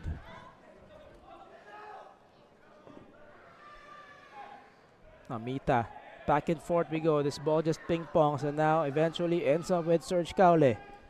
Taking the moment here, bounces off the defender, that's Sato. And Taguig will build from the back once more. They will lose it. Tight angle there to send the ball forward. There's a sub right here, so we do see that Coach Dalton Diga, as I call him, will enter the game, and it is Marvin Angeles who will step off. Dalton Diga, again, the coach of Adamson University in the university ranks, a former player of the said institution. It's interesting though that Dalton Diga will be playing in the center. Let's see how this formation will shape up after, kasi madalas winger talaga siya. But the intent is clear here for Coach James. Medyo overload na sila sa harap dito. Try to get more from their offense para hindi naman shut out ang mangyari. They did earn a corner from that last sequence. It's going to be an in-swinger here. Raymond Abo will deliver. Approaching the 1 hour mark of our contest. Taguig still comfortably ahead. 3-0. It's about these chances and making it count if you're playing catch-up. Nobody got a touch there from Maharlika. Clearance lang ang ginawa rito ng Taguig. Maharlika, will they recycle? Well, the ball stays with them. Throw in Rito for Maharlika Taguig. So it's momentum, right? The name of the game. It's about using that now and getting confidence, and then you'll be able to pull off or break down the opposing defense. Taguig, they're a tough team to crack, as we said. They send it for Engay. Aristorenas had to really leap to get a touch against the much taller Amarilla. And now a quick release for Taguig. That was clever from Aldeguer to get it out of the traffic. Here's the build-up. Hiraishi into the middle. And now Sam, just a quick turn here perhaps. Lots of space. Bothered by Palpalatok. Good effort on the part of Brian Jeffrey Palpalatok. That definitely delayed this incursion. And now finally they lose control. Balik sa Maharlika ang bola. Yes, it's only been a week that this team's been together, but I heard that Brian Palpalatok did impress.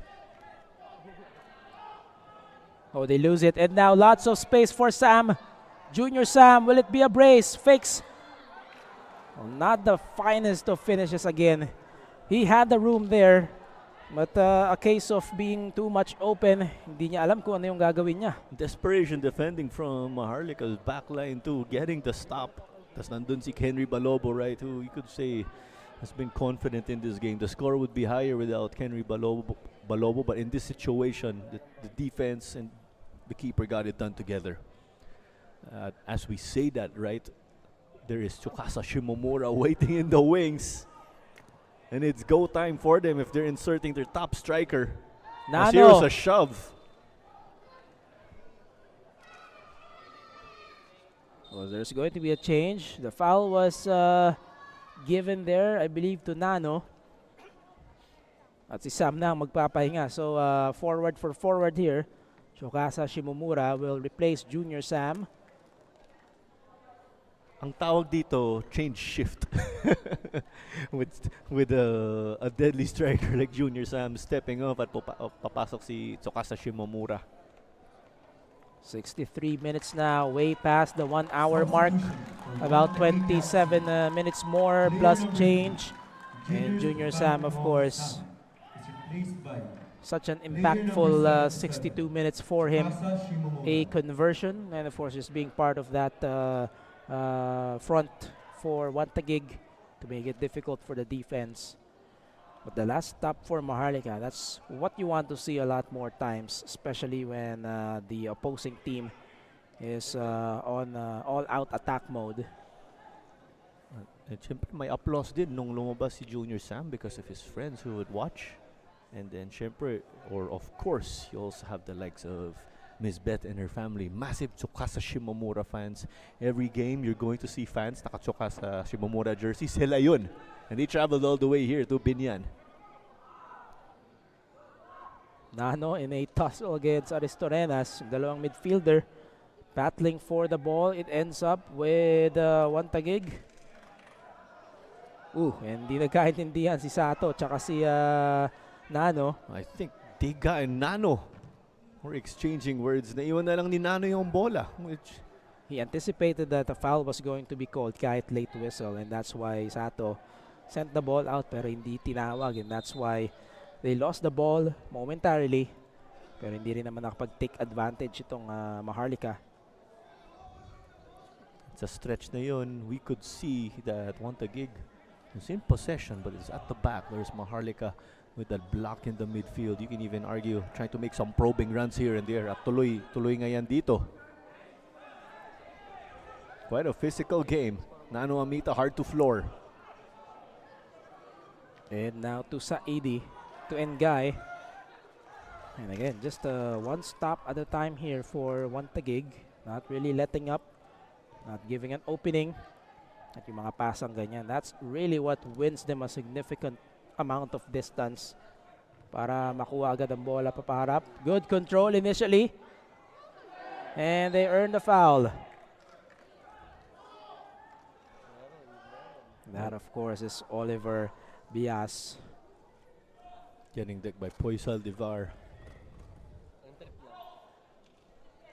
I'm not sure if there's a problem with the ball again here. It's with how these match balls were inflated. Second time it's happened in the game. Might have been that same ball where we started. Was that the game earlier, right? Well, syempre, ang bola nagpapalit-palit as a ball goes out. Yung mga ball boy will replace that ball with kung ano yung nearest, no, para tuloy-tuloy lang yung flow ng laro. And now it's going to be a set piece here. Bagamat may kalayuan for Taguig. It's going to be Bias to deliver. Height advantage dito. Kita naman natin in your screens on the edge of the box.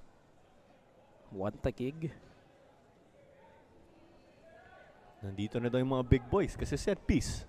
Kasama na rin si Nahul Amarilla. Here's the delivery, the header, downward header.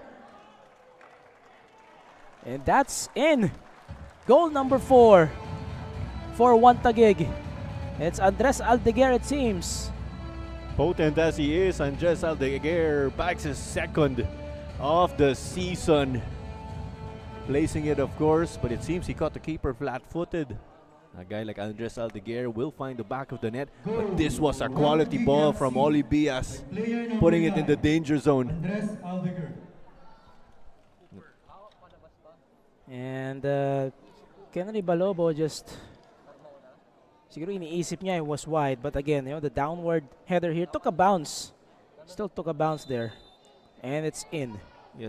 Yes, I did point out, or we did point out that Balobo was caught flat-footed, but we saw Andres Aldeguer was left open. Naka-fiesta siya, unmarked by the defense. Well, matangkad na nga itong si Aldeguer, tapos tumalon pa, kaya ang ganda nung downward angle nung kanyang header. Height not a question, right? Because of his pedigree with his father, a former professional basketball player. Doon rin nakakuha yung scoring ability, di ba? As we say.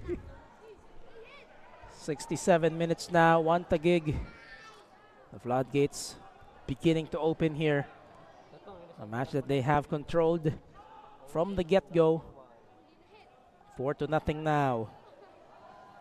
And Guy sends it to the left flank this time. Pero mawawalan sila ng espasyo.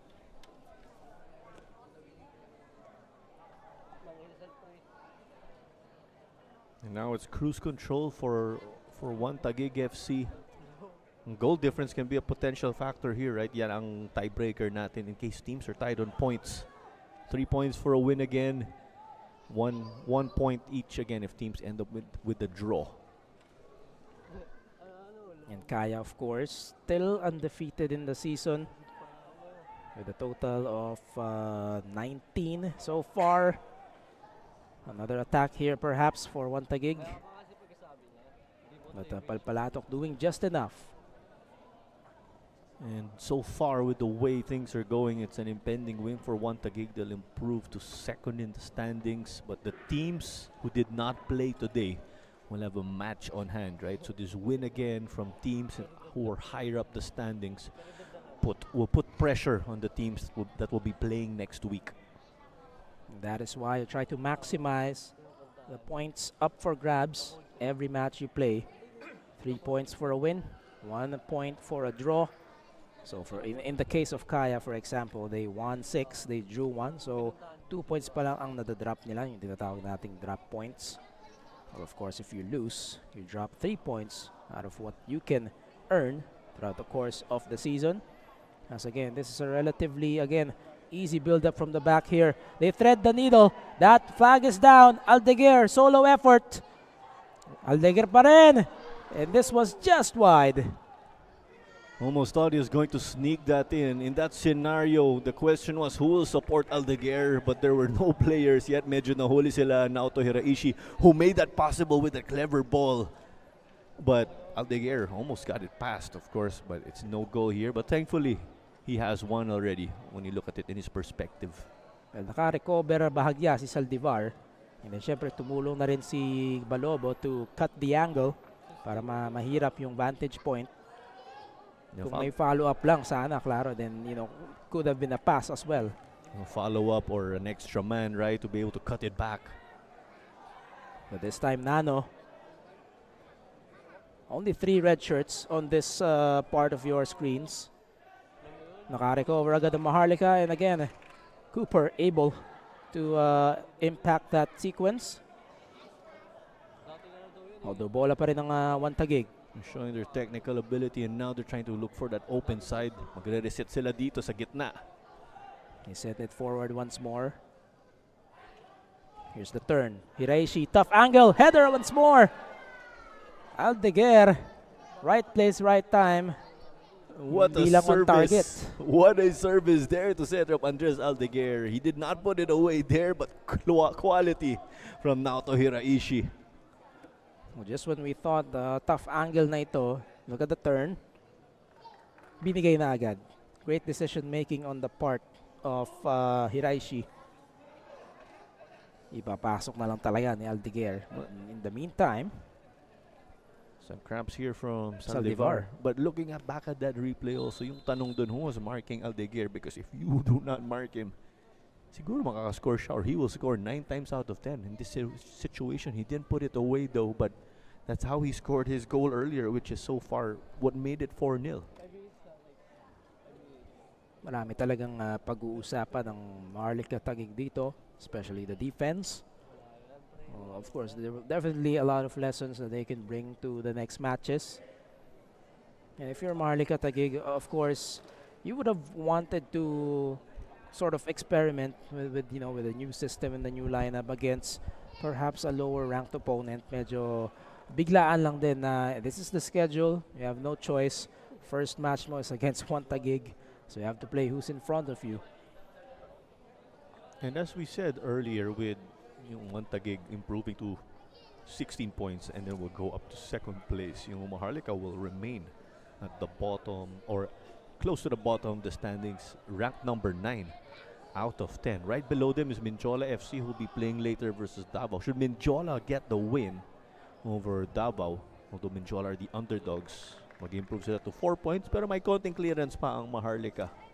But they're not thinking about that kasi syempre yung hinahabol nila or what they're after, performance on the pitch. Although they are down, there are some points that they can take away as building blocks dito nga sa sistema ni Coach James. And speaking of Mendiola, kahit sila, as there's a textbook interception here Flag is down once more. The shot, it's in. Goal number 5, 1 Taguig. Sabi nga natin kanina, Levi, change shift, Junior Sam out, Tsukasa Shimomura in. It's 1 goal scorer out, and then he came on for their top striker, who finds the back of the net to add more cherries or icing to the cake. When Tsukasa runs, Nano finds him. You know what he's gonna do here. He's gonna put that away. Well, the onslaught continues here for 1 Taguig. And again, look at that interception. Just textbook from Nano. Nabasa niya saan ipapasa yung bola. And of course, Shimomura doing a great job to stay onside to make sure this finish counts. Goal number 5 for 1 Taguig. Couple of changes here. And there's Franca Isaacano, who entered the game, and the other man to enter with him was Ryan Hermida, who had his last stint with Minjola. There's also Nicolas Ferrer. Ang 1 Taguig, papasok siya para kay Groggy. And with Ano, could he possibly get initially what we could call a consolation goal dito sa Maharlika? Well, we saw what the man can do as far as the collegiate ranks are concerned. Even when he was with Loyola last season, actually. Tsukasa Shimomura. Ano, giving nightmares to opposing defenses, being able to score from outside of the box. And with this huge separation for 1 Taguig, at least as early as now with 74 minutes in the bag, paunti-unti, pwede na silang mag-minutes management rito. But this is onside, and they once again attack, but Balobo is able to take care of that. This game opening up a little bit. Player number 8. 1 Taguig throwing some numbers forward. And here we go, Digha to Ano. Some room here. Frank Ano forcing Bandaken Fong to commit. Player number 15. With that, I believe that was really onside, that situation with the way Ano was positioned. 24. Frank Ano. They had the headspace or the lead there, Player number but a bit of a tough angle to say the least for Player Ano. number 14. Ryan Christian Hermin. Triple header din ang ganap natin ngayon, no, Levi. This is the second game. We also had a game earlier between the PFF Youth National Team and Loyola FC. That was a big win for Loyola. Also with the way we've noticed some difficulties away from the pitch. And this one a statement from 1 Taguig. Of course, 1 Taguig wanting to solidify their place in the top 4. Meron po tayong final series. It's a double round elimination. Unlike the previous seasons na kung sino yung number 1 champion na, the PFL did bring back the final series, meaning after the 2 rounds, meron tayong playoffs, no? 1 versus 4, 2 versus 3.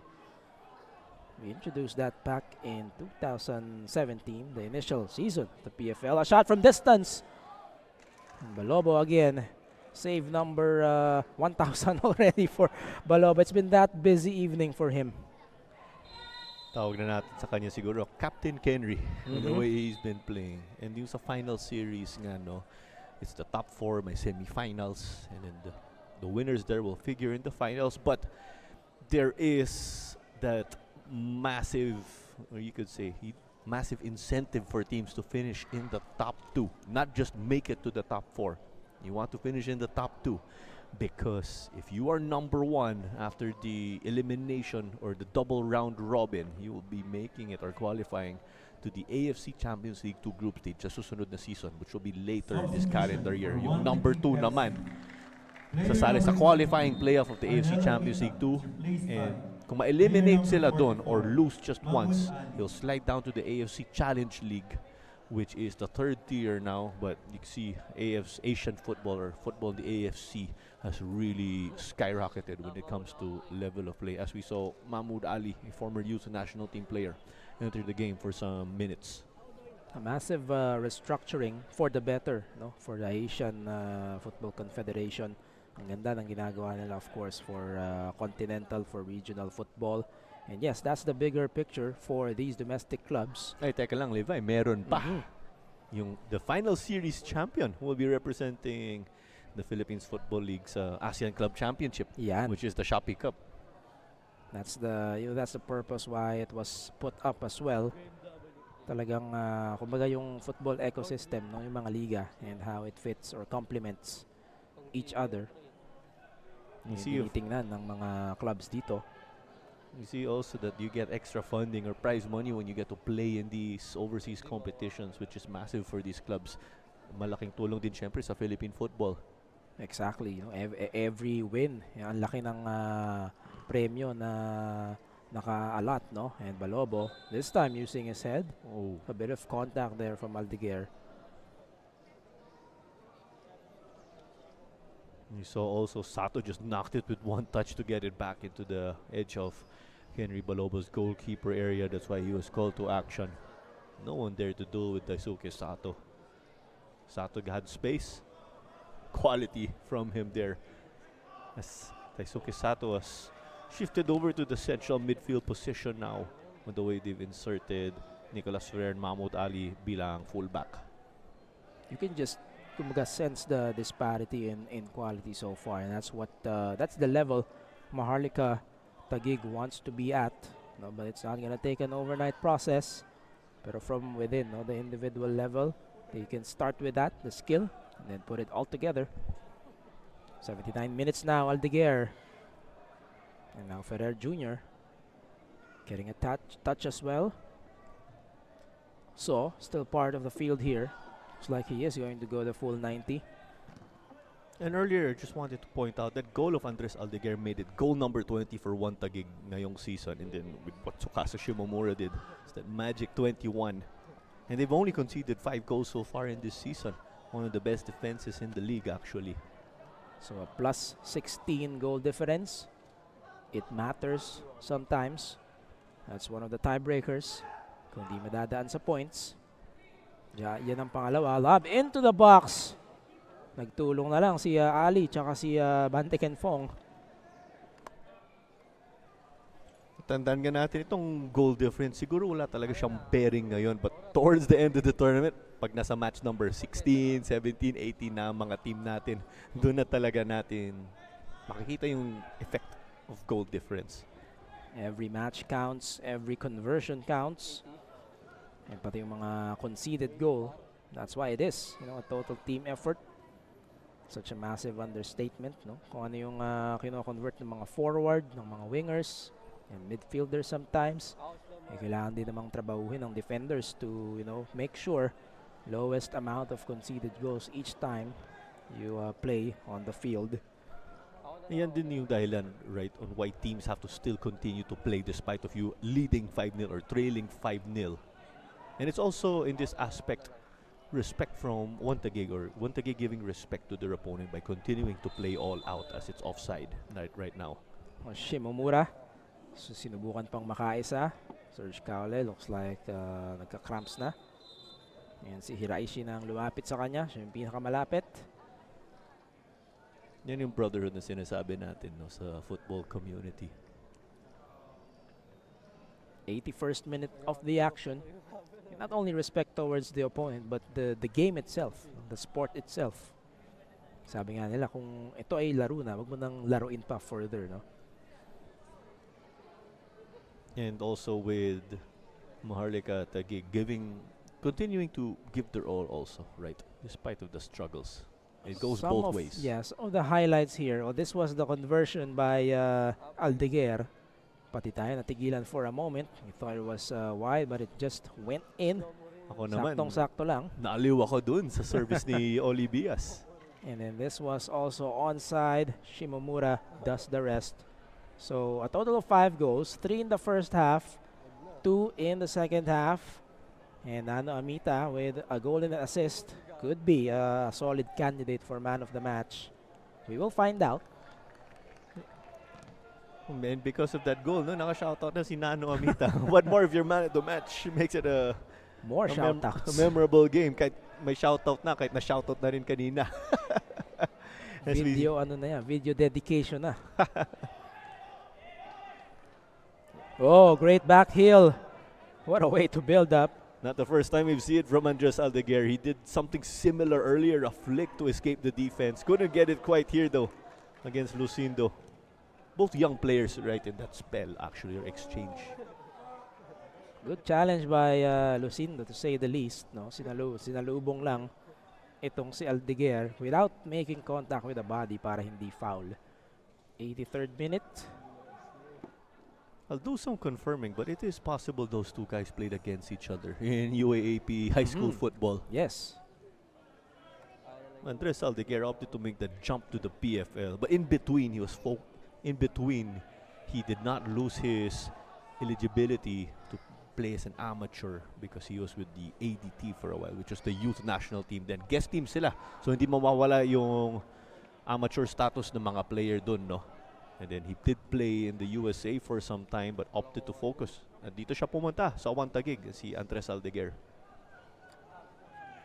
Ferrer Jr. trying to attend to that ball. Nawala na ng espasyo, and ito na, klaro, we are seeing one of the kumbaga players as part of that partnership with the Taiwanese-based club or organization. Ito na, no? We'll get a few minutes here. And on a personal note, ito yung mga kumbaga pang-practice nung kanilang players when they, of course, eventually decide to pull them back for their mother league or mother club. So it's Kai Siang Lin who is entering as part of that FC Vikings takeover of Maharlika. They did say that they'll be putting players on loan here to boost this squad. Pero sa mga tao nagtatanong bakit pinapasok lang siya ngayon kahit 5-0 yung score tapos may mga 5 minutes to go. It's because these players just arrived recently actually and still need to get more sessions under their belt and familiarize themselves with that system of Coach Dong Yu Jung. And with that, let's see over the course or over the succeeding weeks how these players be able to make an impact. Kasi tandaan nga natin yung Taiwan halos ka-level ng Pilipinas when it comes to national teams. So these guys will definitely boost the league. But as I say that, I'm definitely confident the likes of Boss Freddy Gonzalez are looking to elevate the Philippines further, right? And get one step over some neighboring teams such as Taiwan and name all the other ASEAN neighbors. Lots of contact there. Amarilla, of course, that's going to be a foul. Frank Ano, the recipient of that ball from the back. As expected, di nahulog si Frank Isaac Ano. Ganun katibay siya. Kaya naging indirect lang yung free kick. Kasi not much, hindi na impede. No? That's the difference between making it a set piece free kick and indirect. Although nawala ang bola sa Maharlika. And now they wrestle for control once more. This time the foul is on Hermida. Ryan Hermida versus So Oma. Grabe yung pisikalan dun, no? And Hermida playing hard, of course.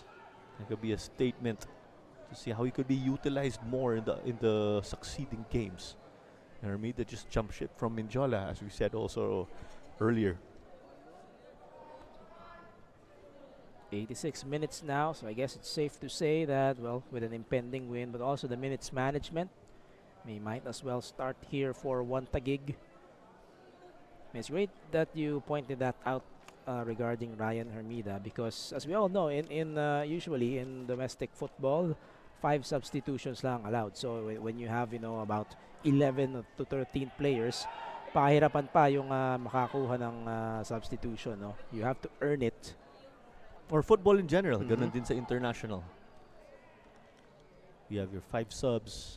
As of late, they are experimenting the concussion substitution.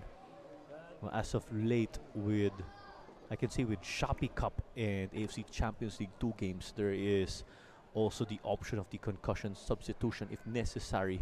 But sana naman hindi kailangan gamitin yun, no? But it's just great to see yung development dito sa laws ng game natin. Lalo na if someone's injured, that won't count dun sa 5 substitution. You Right. can still use 5 or utilize 5 more subs. Tapos nakikita natin or sinasabi ng match commissioner, iba yung kulay ng foreman, color pink as there's a counter. Could be a chance here finally for Maharlika. Pero masikip din doon sa pasa, and to make matters worse, yung momentum niya Bagsak itong si So. It's a tough one to beat again. This is one of the best defenses in the league. It's a Taguig FC. Credit to Coach Giovanni Villagracia and his crew again. It's always a challenge also to stay in shape and just keep your team cohesive over the holiday break, of course.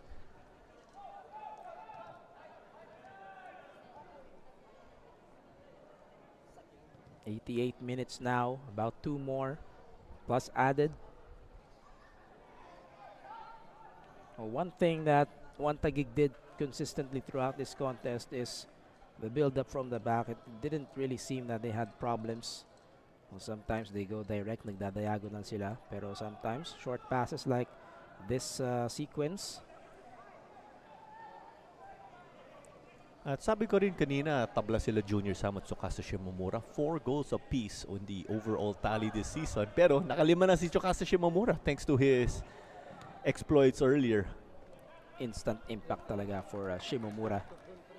And again, sa mga nanonood po ng Philippines Football League, kung di po kayo makakadaan dito sa Binyan Football Stadium, do make it a habit to visit matchday.ph. Tandaan din natin yung social media page ng Philippines Football League, no? Over on Facebook and Instagram. The highlights are posted there, right after they happen. Snippets of the match, of course, to try and put yourselves into what's happening. Yes. Taisuke Sato there, just storming through. Kala mo left back siya, pero ginawa siyang center mid, di ba?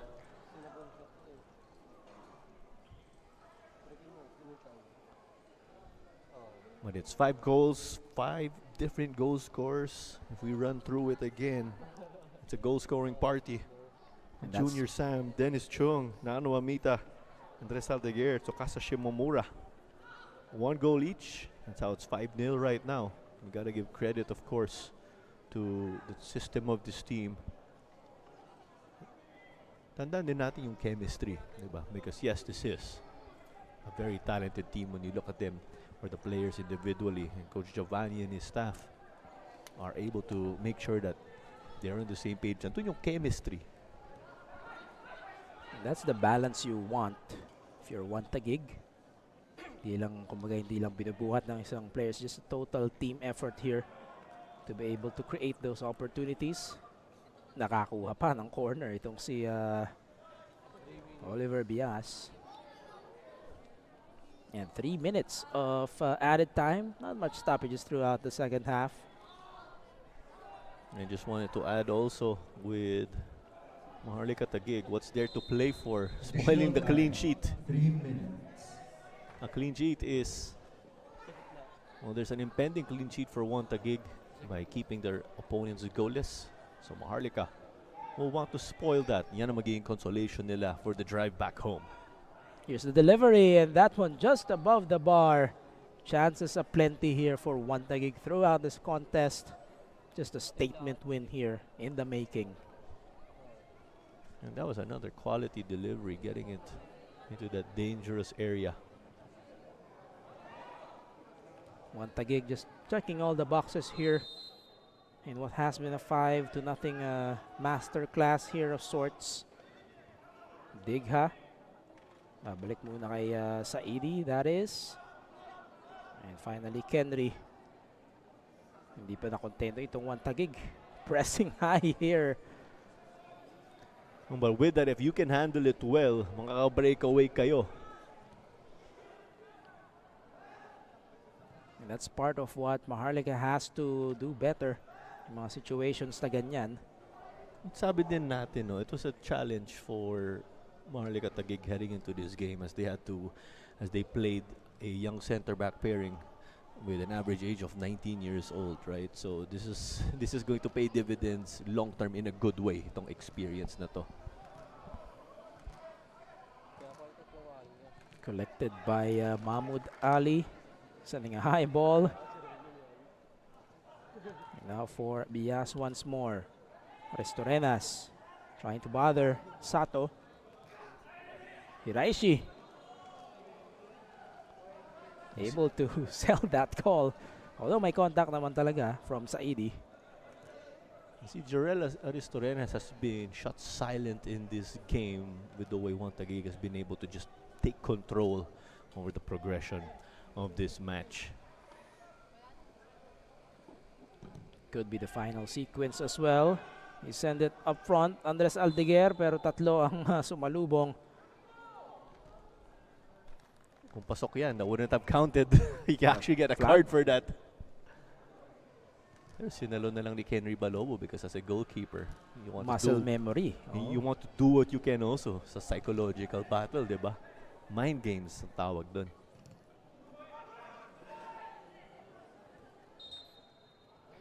Hindi pa kahit medyo patapos na yung laban, hindi pa tapos yung matchup ni Ano at Amarilla.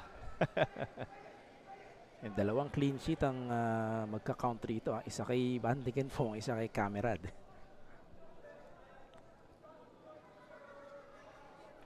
Kala ko dalawa yung laban dito. And there you go. That's the confirmation, folks. Juan Taguig FC with a masterful 5-0 win over the rebuilding Maharlika. Taguig FC, 5 goals from 5 different goal scorers as they take home 3 more points to move up to number 2 in the league table of your Philippines Football League. Safe to say a match that, again, they controlled right from the very start and they did not let up. Just 90 minutes of quality football here for Juan Taguig. And you gotta credit them because Juan Taguig did have to weather a bit of that storm that Maharlika created. They were showing promise, sabi natin at nakita natin during this game with Maharlika actually being able to put up that fight in the midfield. It would have been different if they were able to sustain that or be more potent, but then again, there was Juan Taguig FC favorites to enter this game, and they let their playing do the talking. As we see our man of the match, si Nahuel Amarilla, the former Argentinian youth international.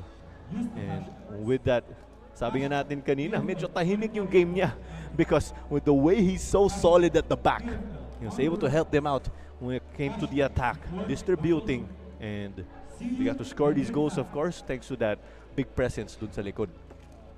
Back-to-back opening goals, Junior Sam and Dennis Chung. Dinagdagan pa ni Nano Amita. And then in the second half, Andres Aldeguer and finally, Tsukasa Shimomura.